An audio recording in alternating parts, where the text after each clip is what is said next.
Bonjour, professeur Perrin-Biroulet. Bonjour. Bonjour, professeur Tarquinio. Bonjour. Merci pour ce long échange que vous avez bien voulu me consacrer. Alors, je rappelle, Laurent Perrin-Biroulet, que vous êtes président du GTED, qui est le groupe d'études thérapeutiques des affections inflammatoires et du tube digestif. Vous êtes également président de l'ECHO, qui est le European Crohn and Qualities Organization. Et puis vous, professeur Tarquinio, vous êtes responsable de l'équipe EPSAM, qui est l'unité de recherche en santé publique, et directeur du centre Pierre Janet. Le centre Pierre Janet, qui est unique en Europe, on peut le dire, puisqu'en fait, c'est un service qui émane de l'Université de Lorraine, qui est dédié aux évolutions et l'innovation de la psychothérapie, et qui s'articule autour de trois pôles que sont la recherche, la formation et la consultation. Et puis, en fait, vous êtes aussi éditeur en chef de European Journal of Trauma and Dissociation. Alors, professeur Laurent Perrin-Biroulet, à l'occasion des 40 ans de la Facron RCH, vous aviez évoqué la nécessité d'une prise en charge pluridisciplinaire en complément d'un traitement médicamenteux. On a parlé un petit peu, donc bien dissocier l'alimentation ultra transformée de l'alimentation transformée. Parce que l'alimentation transformée, par exemple, une purée, il y a rien de délétère, j'allais dire, et de nocif. En revanche, l'ultra transformé, on est bien d'accord, c'est l'industrie agroalimentaire qui utilise des procédés chimiques pour extraire ou transformer en fait l'alimentation. Et tout ça, ça va se transformer en émulsifiants ou additifs qui vont venir se rajouter aux aliments de base. Je voulais on évoque et vous nous en parliez en fait de cet axe intestin-cerveau qui faisait que aussi bien l'alimentation que les émotions ou le stress avaient un impact dans les Mickey et dans la santé en général. Oui, si on parle des aliments ultra transformés, en effet, c'est un vrai problème. Alors déjà, on pourrait se poser une question toute bête, c'est pourquoi on a tant besoin? On peut se dire qu'une vie sans aliments ultra transformés serait parfaite.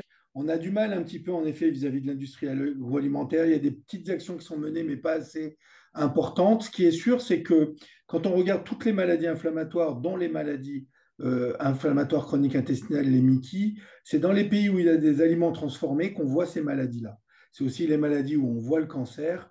Dans les pays pauvres, on va dire les pays pauvres, ou dans ces pays-là, c'est vrai que c'est plus des problèmes d'infection ou autre. Donc, c'est difficile de faire le lien, de vous dire tel aliment transformé donne la maladie de Crohn ou pas. C'est chercher une aiguille dans une botte de foin et puis faire un lien de causalité est très compliqué. Enfin, on est tous convaincus que le problème est dans notre assiette. Qu'est-ce qui va se passer en fait? Quand vous avez cette mauvaise alimentation, qu'est-ce qui va se passer? Vous avez moins de fibres, vous avez plein de choses qui vont irriter votre intestin. Qu'est-ce que ça va causer? Ça va faire que ça va dérégler tout votre équilibre au niveau des bactéries, des champignons, des virus de l'intestin. Et tout ça, ça va pouvoir créer une inflammation intestinale. Et comme le cerveau est en permanence connecté via notre intestin, il va également y avoir un lien entre les deux. D'accord. Alors, vous dites on n'est pas capable de les identifier. Cela dit, je pensais à l'équipe de Benoît Chassin. Il y a déjà des choses quand même sur la carbométhylcellulose ou la maltodextrine. Il y a quand même des études qui ont déjà été menées, il me semble, non? Oui, il y a des études qui ont été menées, il y a même eu un peu des essais cliniques qu'ils ont menés, qui ont été publiés récemment. C'est quand même au tout début, parce que ce qu'il nous faut, c'est des essais de causalité chez l'homme. Et ça va être des études qui vont être très, très dures à mener. Parce que regardez ce qui se passe chez la souris, ou regardez une association chez l'homme, ça ne vous dit pas vraiment ce qui se passe. Donc on en est vraiment au tout début, puis ils n'ont pas tout regardé, il y en a plein à regarder. Donc il commence à y avoir des coupables, mais on ne peut pas dire qu'enlever ces coupables-là, ça va tout changer au niveau de notre santé. Donc, ça commence à se dessiner, il commence à y avoir une liste de coupables, mais encore une fois, c'est qu'au début et ça ne suffit pas. Il faut aller plus loin, il faut poursuivre la recherche dans ce sens. Il faut aussi voir, encore une fois, ce qui est très important, c'est de mener des études qui nous font le lien direct. Vous mangez ça, vous développez une maladie inflammatoire. Quand vous mangez ces mauvaises choses, pour l'instant, ce lien direct n'existe pas. Professeur Tarquinio, est-ce que vous pouvez évoquer un petit peu là, cet axe intestin-cerveau en parallèle du professeur? Oui, oui, bien sûr. Ce qu'on montre dans le champ qui m'intéresse, qui est le champ de l'adversité, l'adversité renvoie aux événements vécus en fait durant l'enfance. La plupart du temps, il s'agit d'événements chroniques hein, qui se sont passés durant l'enfance et l'adolescence. Donc à un moment donné où le cerveau n'est pas arrivé à maturation, hein, et qui sont des événements, on pourra revenir sur la typologie de ces événements, qui peuvent provoquer soit du stress, voilà, il y a de la tension dans une famille, il y a de la tension à l'école, soit de la détresse. La détresse, c'est du stress plus de la tristesse liée effectivement à un environnement familial qui peut être délétère, à la perte d'un parent, à une séparation. Donc j'ai dit stress, détresse, anxiété. Alors l'anxiété, c'est du stress, c'est de la détresse, et il y a une dimension supplémentaire, c'est de la peur, c'est de l'insécurité, c'est ça l'anxiété. Du traumatisme, alors c'est tous ces phénomènes-là, plus effectivement des événements extrêmement marquants qui vont d'une certaine manière dépasser les ressources des individus et qui vont complètement déstabiliser, désorganiser, y compris jusqu'à la personnalité de ces enfants qui vont devenir autre chose, quelqu'un d'autre, hein, à cause de ces épisodes traumatiques. Et donc, ce qu'on montre, et les premiers travaux datent de la fin des années 90, sont des travaux qui ont été menés d'ailleurs auprès de personnes qui avaient des problèmes d'obésité. Et c'est Vincent Felitti qui est le premier à mener ces travaux, et il a montré une relation dose-effet qui s'est confirmée par la suite entre la confrontation à des événements adverses durant l'enfance et l'adolescence et le fait d'avoir un IMC plus important, des troubles du comportement alimentaire plus importants. Et ça, c'est vraiment très important parce qu'au fond, on a commencé à comprendre au fil des années le lien, la typologie du lien, qui n'est pas que psychologique. D'abord, on s'est rendu compte que le fait d'être confronté à ces événements adverses durant l'enfance, eh bien, avait un effet sur le développement cérébral. C'est-à-dire qu'il y a une partie du cerveau, notamment au niveau du préfrontal, qui joue un rôle dans la régulation des comportements émotionnels, qui joue un rôle dans la capacité à réguler nos émotions, qui joue un rôle dans la capacité d'empathie. Eh bien, certaines parties de ce cerveau, notamment ce qu'on appelle le cortex orbitofrontal, mais restons sur cette partie du cortex préfrontal, eh bien, ne se développaient pas. C'est-à-dire que la confrontation à des événements difficiles, insécurisants, avait pour effet d'empêcher le développement de cette partie du cerveau dont on sait, et ça c'est très important, qu'elle joue un rôle de régulateur du système limbique. Le système limbique, rappelons-le, c'est cette partie du cerveau qui gère nos émotions, la peur, l'insécurité, le stress. C'est comme une voiture avec un frein et un accélérateur. L'accélérateur, c'est cette partie du cerveau où on active des émotions. Là, je devrais être en tension puisque je suis dans une situation de stress, mais j'ai une partie de mon cerveau, le système préfrontal, qui est là et qui me dit, mais il n'y a pas de raison d'avoir peur. C'est un exercice finalement assez sympathique d'échanger avec des collègues. Et eh bien, dans cette voiture, qu'est l'individu en l'occurrence, eh bien, c'est comme si le frein ne se développait pas. Et il n'y a plus de structure cérébrale suffisamment développée pour contribuer à la régulation des émotions.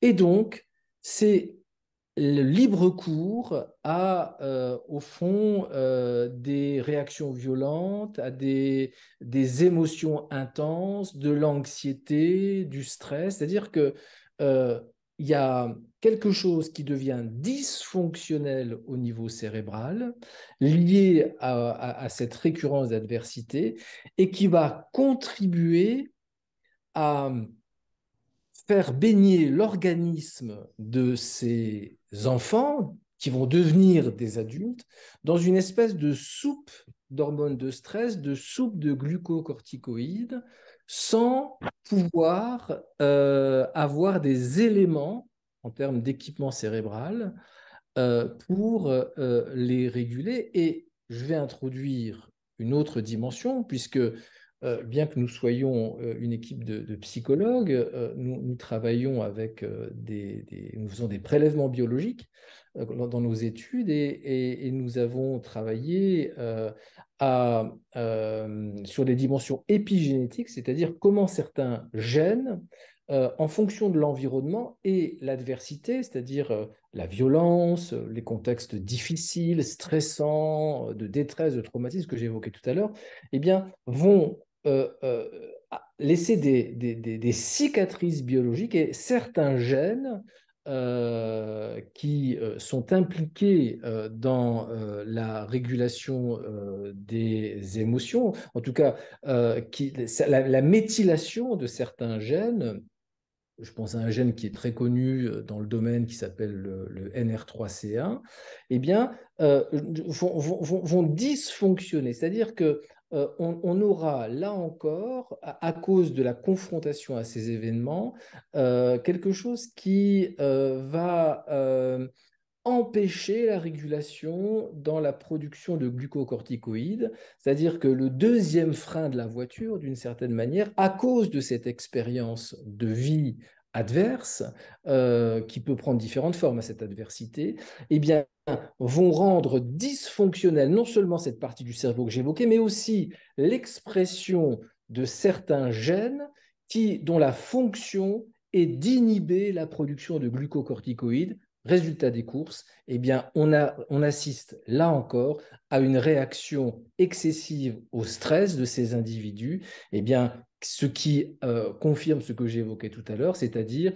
une incapacité de l'organisme à réguler cette production d'hormones de stress, de glucocorticoïdes. Et vous avez des sujets qui vous disent d'ailleurs, je suis jamais apaisé, je suis toujours en tension. Des sujets qui ont en plus du mal à réguler leurs émotions, leur colère, leur anxiété.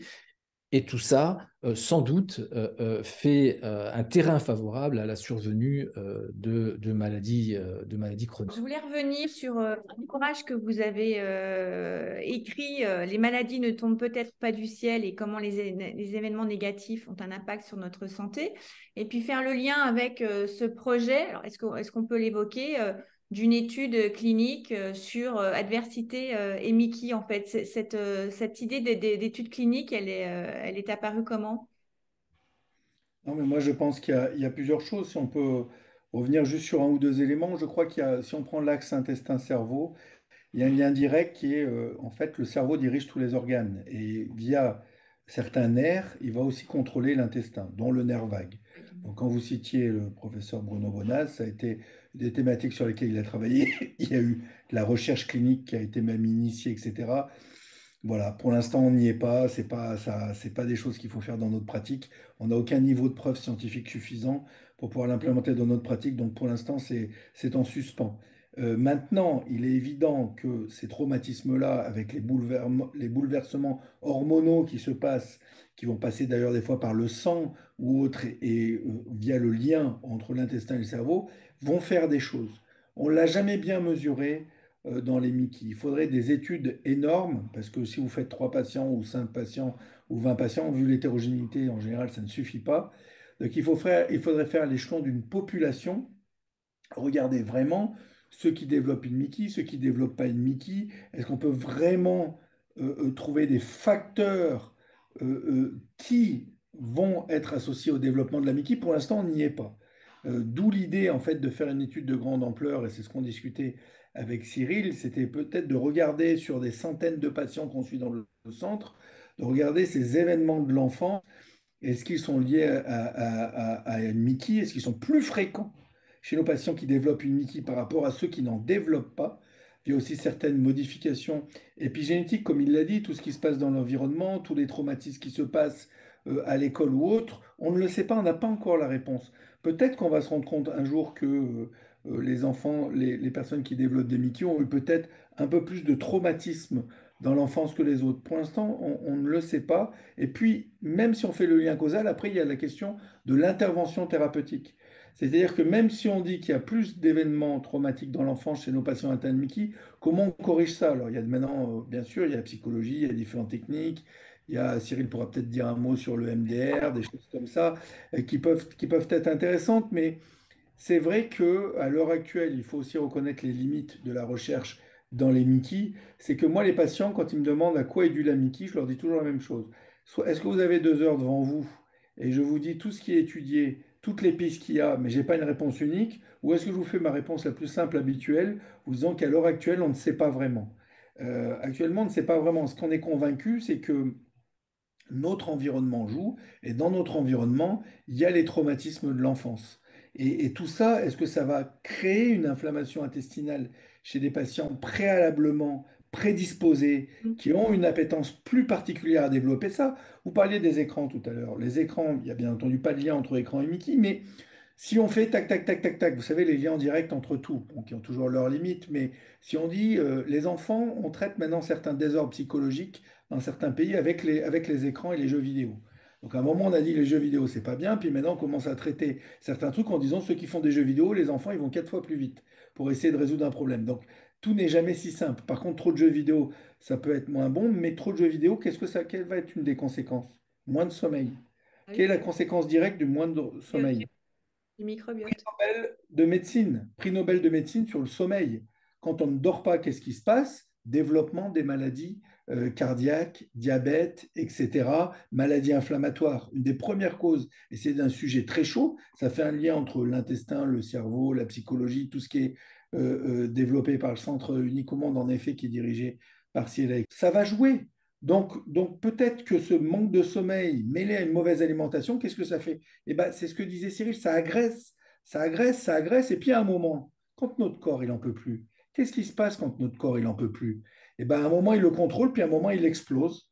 Et comment il explose? Ben, en développant une maladie inflammatoire, en développant un psoriasis, en développant un diabète, en développant une maladie de Crohn, peut-être certains cancers. Donc c'est ça qui est intéressant entre ce lien entre l'environnement, les traumatismes, l'épigénétique, les modulations, tout ce qui se passe au niveau moléculaire, ces molécules inflammatoires qui augmentent.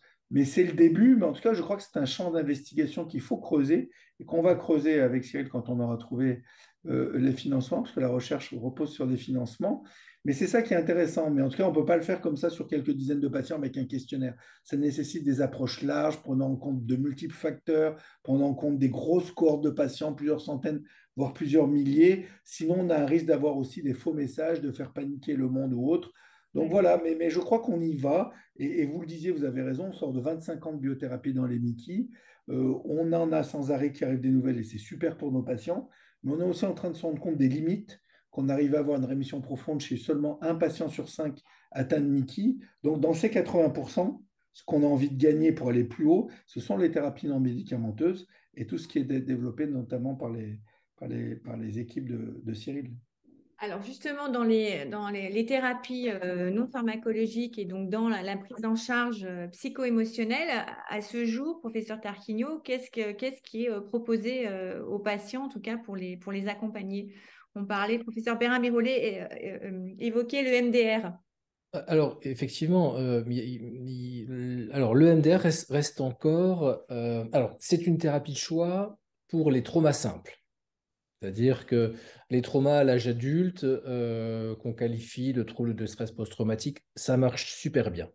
Et on a eu vraiment là un enjeu majeur. On a passé 20 ans à publier des choses sur l'efficacité de cette approche. OK, c'est bon, on a compris, ça fonctionne. Maintenant, la question, c'est quels sont les principes actifs qui sont derrière. Voilà. Et ça, c'est un vrai enjeu.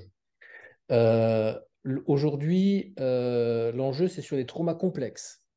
Et justement, durant l'enfance et l'adolescence, on est dans du trauma complexe, c'est-à-dire ce sont des tableaux cliniques beaucoup plus compliqués, hein, sur lesquels je ne rentrerai pas là, mais avec un spectre de manifestations symptomatiques qui inclut y compris des symptômes physiques. Là, on a encore du travail, on y travaille actuellement. Là, on a Le des MDR chez programmes. l'enfant, le MDR chez l'enfant, t'es pas avant l'âge adulte, t'es pas encore parce que ça, on en voit beaucoup maintenant. Ouais, on en commence à en avoir, mais on n'a pas beaucoup d'essais. Voilà, on n'a pas beaucoup d'essais. Mais Euh, ça serait bizarre que ça ne marche pas, non? Je sais pas, hein. ben, ben, ça fonctionne, mais ce sur quoi on essaie de travailler, c'est surtout les traumas complexes chez les adultes qui ont vécu des choses durant l'enfance. Voilà. Donc, et c'est là qu'on essaie d'affiner les choses. Et l'hypnose, parce que du coup, le professeur Perrin Oui, oui, mais vous savez, on peut faire la liste, hein. Il y a actuellement en France une cinquantaine de psychothérapies différentes et à peu près identifiées. antenne. Oui, oui, une cinquantaine. Et alors ça, c'est un autre débat, mais on ne peut pas Utilisable. imaginer, bien sûr, qu'il y ait 50 principes actifs différents, hein. Ce n'est pas possible. Toutes ces études, elles agissent et elles réparent parfois les mêmes tableaux cliniques. Donc tout l'enjeu aujourd'hui, c'est de se dire, voilà, c'est sans doute que ces différentes formes de psychothérapie sont des interfaces qui activent des processus de guérison uniques. Et un des enjeux, c'est d'attraper ces mécanismes-là. Et ça, c'est un gros enjeu chez nous, hein. Parce que entre l'hypnose, les TCC, l'exposition, la pleine conscience, le MDR, le EFT, ok, d'accord. Mais toutes, on va trouver des essais qui montrent qu'elles réparent telle dépression, tel TSPT, ok. Ça, c'est très intéressant, mais donc, ça nous interroge parce que ce sont des pratiques très différentes les unes des autres. Donc, ça veut dire qu'inévitablement, ces approches-là activent plus ou moins directement un processus de guérison unique. C'est évident. La question, c'est quels sont ces mécanismes. Mais ça, c'est encore un autre débat. En tout cas, on a des travaux intéressants qui ont été menés en Israël et qui montrent que certaines formes de psychothérapie peuvent réinverser la tendance dans l'expression des gènes qui étaient rendus mutiques liés à des psychotraumatismes. Pourquoi? C'est simple. L'épigénétique, c'est comment l'environnement agit sur l'expression de certains gènes. D'ailleurs, là, on est au printemps, on voit bien, on a des chenilles, dans quelques temps, elles vont devenir des papillons. Il n'y a pas de mutation génétique, c'est bien l'environnement qui contribue à l'expression de certains gènes. Eh bien, la psychothérapie, c'est fondamentalement une transformation de l'environnement. C'est une transformation de notre rapport au monde. C'est une transformation de notre rapport à nous-mêmes. Et on a des travaux qui montrent que ça réactive, ça remet en route le fonctionnement de certains gènes, que sur le plan cérébral, on a des modèles neurologiques qui sont opératoires. Et de ce point de vue, c'est plein d'espoir. Et aujourd'hui, on voit bien que certaines formes de psychothérapie nécessitent des adaptations, mais sont pleines d'espoir dans le champ des maladies chroniques pour traiter, d'une part, les impacts de la survenue des maladies chroniques en tant que telles, mais aussi peut-être l'histoire traumatique qui, pour une part, et Laurent Biroulet l'évoquait tout à l'heure, la dimension psy, c'est une des dimensions à prendre en compte. Ce n'est pas la seule. Mais sur cette dimension-là, il y a 20 ans, on ne savait rien faire, on savait juste proposer des thérapies verbales. Aujourd'hui, on a des thérapies qui réparent et qui guérissent. Et ça, c'est plutôt un bel espoir pour l'avenir. Alors, pour conclure, je voulais évoquer tout le volet prévention santé, parce que je me dis qu'aujourd'hui, il y a sûrement des choses à initier. Et je regardais ce qu'ils faisaient beaucoup dans les pays nordiques, notamment, où on explique aux enfants relativement petits, en fait, ce que c'est que, enfin, les émotions et ce que c'est que se sentir bien, enfin, la notion mal-être et bien-être. Être capable de l'identifier et de leur donner, les initier à des outils simples pour pouvoir lorsqu'ils ils se sentent pas bien. Alors après, il y a des choses qui sont plus compliquées s'il y a un problème familial de violence ou des choses comme ça, mais c'est pas des choses qu'on devrait initier en France. Je trouve qu'on est un petit peu en retard. C'est très bien de sensibiliser les gens à ces questions-là, c'est très bien, mais attention, il ne faut pas occulter un autre problème, c'est que la plupart des problèmes qu'on évoque liés à l'adversité a lieu dans l'environnement familial. Et je pense que la prévention, elle consiste d'abord à ce que notre société ait un regard juste sur ce qui se passe dans l'environnement familial. Vous savez, il a fallu en arriver à des hashtags divers et variés pour qu'enfin on reconnaisse que dans les familles, parfois, il y a des problèmes, qu'il y a de la violence, qu'il y a de la maltraitance, qu'il y a des violences sexuelles, qu'il y a de l'inceste. Vous savez qu'aujourd'hui encore, je veux dire, quand les gens vont porter plainte, il y a une suspicion sur les victimes. Je veux dire, on est aujourd'hui dans un excès vis-à-vis de ces problèmes-là. Aujourd'hui, c'est difficile d'être un homme, hein, je veux dire, dans les rapports hommes-femmes, hein, mais ça vient contrebalancer quelque chose qui était que pendant des années, on a tué ces phénomènes et que ma discipline a contribué à laisser croire que tout ça, c'était des histoires et du fantasme. D'accord? Et je crois que effectivement, une société qui peut aller mieux sera une société, certes, qui fait ce que vous venez de dire, sensibilise très tôt les enfants à la question des émotions positives, à la capacité à réguler ses propres émotions, mais aussi une société qui est capable d'avoir un regard juste sur ce qui se passe, de faire de la prévention, de faire de l'éducation et d'expliquer qu'il y a des choses qu'on ne doit pas faire. Voyez, et de reconnaître ces choses-là. Et aujourd'hui, c'est compliqué parce qu'aujourd'hui, on est dans un excès inverse. Aujourd'hui, tout est harcèlement, tout est inceste. Vous voyez, il y a les moindres comportements excessifs d'un homme vis-à-vis d'une femme est dénoncé. Aujourd'hui, on est dans quelque chose qui est extrapolé. Il va falloir attendre un peu pour que les choses se remettent un petit peu d'équerre et qu'on puisse effectivement penser et repenser le rapport entre les hommes et les femmes en des termes plus apaisés et admettre que voilà, la question de ce qui se passe dans la famille n'est pas quelque chose de simple et qu'il faut y aller et questionner les choses. Je vous rappelle quand même qu'on a dû légiférer pour interdire la fessée, quand même. Oui, c'est vrai. C'est vrai. D'autres choses que vous vouliez évoquer? Non, là, je peux rien dire après tout ça. Là, on doit conclure. On est Là. scotché à vos lèvres, du coup, c'est. Bah, merci à tous les deux. À bientôt. Et puis, Merci. Au revoir, une Laurent. prochaine fois. Merci À bien. bientôt. Au Ciao. revoir. Au revoir. Ouais.